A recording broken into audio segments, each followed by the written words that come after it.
Hello বন্ধুরা, আজ আমি আপনাদের সেই ইতিহাসের এমন এক অধ্যায়ের সাথে পরিচয় করাতে যাচ্ছি যা হয়তো অনেকে আপনারা কখনো ভাবেননি বা অনেকে জানেনই না। সাল 1979। সৌদি আরবের সম্পর্কে আমরা সবাই জানি। ইসলামের পবিত্র দুটি স্থান মক্কা এবং মদিনা এখানেই অবস্থিত। প্রতি বছর লক্ষ লক্ষ ধর্মপ্রাণ লোক সৌদিতে হজ যাত্রায় যান। সেখানে বিভিন্ন সৌদি সরকার থেকে বিভিন্ন স্কিম চালানো হয়, হজ যাত্রীদের জন্য বিশেষ ব্যবস্থাও করা হয়। মোহাম্মদ তার ইসলাম প্রচারের শুরুটা এখান থেকে করেছেন বললেও খুব বেশি ভুল হবে না। আমরা যদি সৌদি আরবের শাসন ব্যবস্থা দেখি তবে দেখতে পাই সেখানে গণতন্ত্র বলে স্বাভাবিক কিছু নেই। আর সেখানকার বসবাসকারী লোকজনদের সেই নিয়ে কোনো সমস্যাও নেই যদিও, কারণ সৌদি আরব খুবই প্রভাবশালী একটি রাষ্ট্র।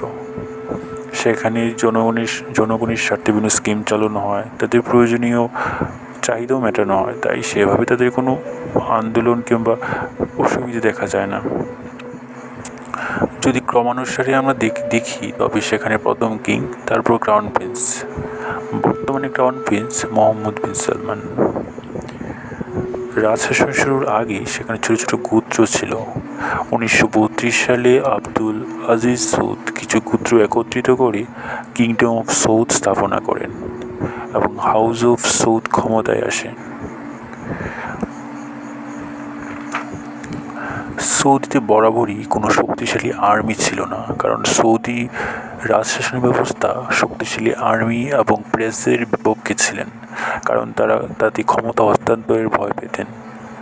1938 সালের মার্চ মাসে সৌদিতে তেলের সন্ধান পাওয়া যায়, তারপর অর্থনীতি গ্রো করতে শুরু করে, বিভিন্ন দেশের সাথে বাণিজ্য শুরু হয়। সেই সময় আমেরিকার সাথে তাদের সমঝোতা হয়, যেখানে আমেরিকা সৌদি আরবকে সিকিউরিটি প্রোভাইড করতে সক্ষম হলো, এবং তবে সেখানে অভ্যন্তরীণ হস্তক্ষেপ করা নিষেধ করা হয়েছিল। সাল 1979। ঘড়ির কাঁটা তখন ভোর 5টা। সবাই ভোরের নামাজের জন্য মক্কায় অবস্থিত মসজিদ আল হারামে পৌঁছালেন। মসজিদের প্রধান আলিম সাহেব নামাজের জন্য প্রস্তুত হচ্ছিলেন। এমন সময় কিছু লোক বন্দুক নিয়ে মসজিদে প্রবেশ করেন এবং নামাজের মাইক ছিনিয়ে সেখানে ঘোষণা করেন যে মাহিদি এসেছেন। মাহিদি ইসলামের একজন অত্যন্ত গুরুত্বপূর্ণ ব্যক্তিত্ব। ইসলাম অনুসারে কিয়ামতের আগে তিনি আসবেন এবং পৃথিবীর সমস্ত পাপ মুছে দেবেন। তবে সেটা বন্দুক দিয়ে নয়, তার শান্তির বার্তা দিয়ে। তবে সে যাই হোক, সবাই তাকিয়ে দেখলো একজন সাদা পোশাক পরা ব্যক্তি দাঁড়িয়ে। ওনার নাম ছিল মোহাম্মদ আবদুল্লাহ আল কুতানি। সবাইকে তাকে ফলো করতে বলা হয়েছিল। পরিস্থিতি এমন ছিল, সবাই তাকে বিশ্বাস করতে শুরু করলো। এই ঘটনার নেতৃত্বে ছিলেন জোয়ামান আল ওতাবি। তিনি একজন প্রভাবশালী পরিবারের সদস্যও ছিলেন। ওনার ব্রাদার ইন ল ছিলেন মোহাম্মদ আবদুল্লাহ আল কাতানি, যাকে তিনি মাহিদি হিসেবে দাবি করেছিলেন। কিছু সময়ের মধ্যেই ঘটনাটি সৌদি সরকারের কানে পৌঁছালো। তারা ফতোয়ার জন্য আলিমগণের কাছে আপিল করলেন, কিন্তু তারা সে সম্মত হলেন না। কিন্তু পরবর্তীতে আলিমগণ সম্মতি দিলেন এবং ফতোয়া জারি করলেন। মোহাম্মদ আবদুল্লাহ আল কুতানি, যাকে মাহিদি হিসেবে দাবি করা হয়েছিল, তিনি গুলিবিদ্ধ হয়ে যান এবং মসজিদের ভেতরেই তার মৃত্যু হয়। যদিও ইসলাম অনুসারে মাহিদি যিনি হবেন তার মৃত্যু হবে না, তার কোনোভাবেই তার মৃত্যু সম্ভব নয়।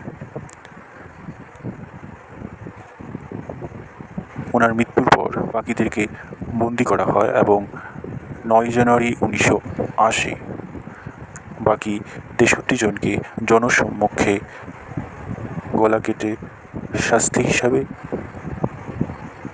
মৃত্যুদণ্ড দেওয়া হয়।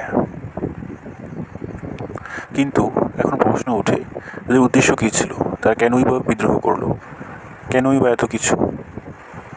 আসলে তৎকালীন সময়ে সৌদি আরবের পশ্চিমীকরণের রাজ চলছিল।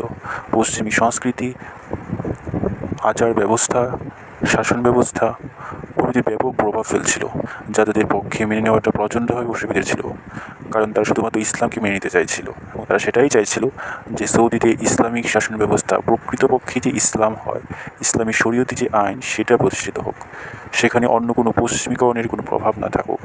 পশ্চিমের হস্তান্তর তাদের একদমই পছন্দ ছিল না, আর সেই জন্যই এই বিদ্রোহ। 15 দিন ধরে এই বিদ্রোহ চলল।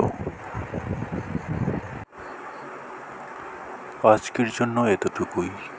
সবাই ভালো থাকবেন, সুস্থ থাকবেন। শুভরাত্রি।